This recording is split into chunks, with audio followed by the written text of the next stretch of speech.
Let's read this question. The question says that two satellites of masses m1 and m2, m1 greater than m2, are revolving round the Earth in circular orbits of radii r1 and r2, r1 greater than r2, respectively.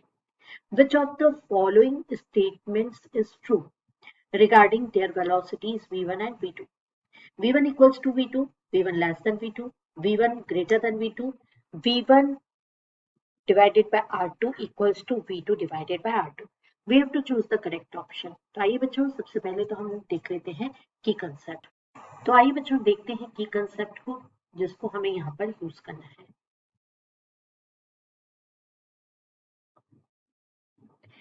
ठीक है, ये concept orbital velocity से ही जुड़ा हुआ है क्योंकि orbital velocity पे based ये क्वेश्चन है तो हमें पता होना चाहिए कि ऑर्बिटल वेलोसिटी क्या है.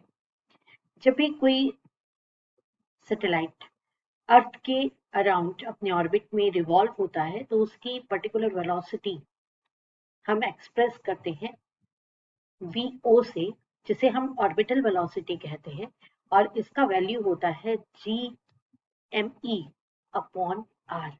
तो आइए आपको बता दें कि यहाँ पर जी क्या है. What is G? जी है यूनिवर्सल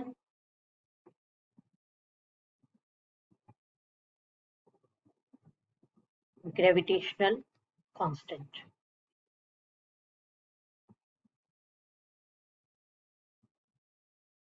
एम ई क्या है यहाँ पर? तो मास ऑफ अर्थ.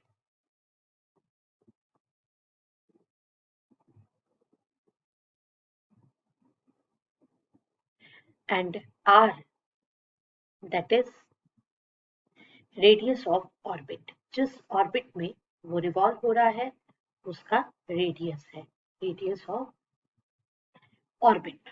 सॉरी, जिस ऑर्बिट में अर्थ के अराउंड सैटेलाइट रिवॉल्व हो रहा है उसका रेडियस. तो आइए अब हम देख लेते हैं सॉल्यूशन को.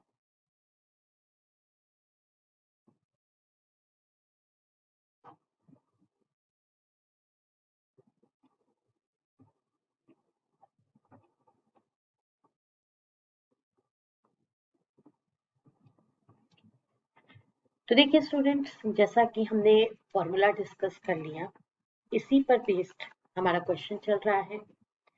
तो आपने देखा कि जो ऑर्बिटल वेलोसिटी है उसका फॉर्मूला था की कंसेप्ट में जो हमने डिस्कस किया, that is root of G M E upon are.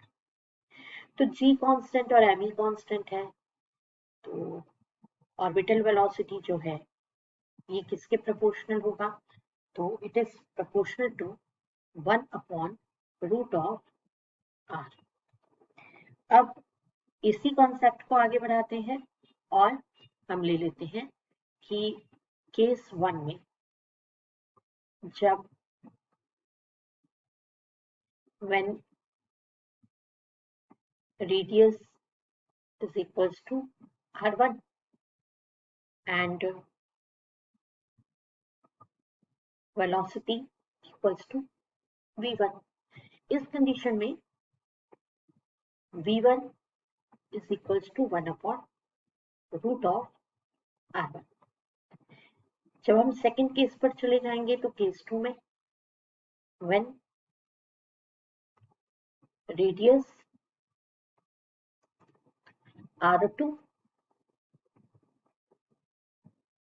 and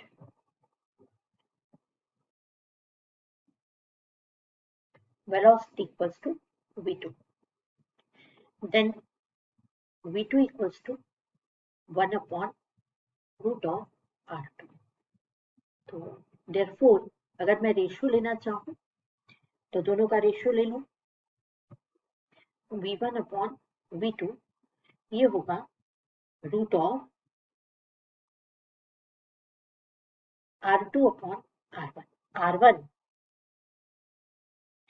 is greater than r2. Therefore, from this relation we can see v1 less than v2 होगा क्योंकि ये इनवर्स रिलेशन में आ रहा है R1 R2 और V1 V2. So it is clear from this expression that V1 less than V2. तो आइए बच्चों अब हम देख लेते हैं कि कौन सा ऑप्शन करेक्ट ऑप्शन है.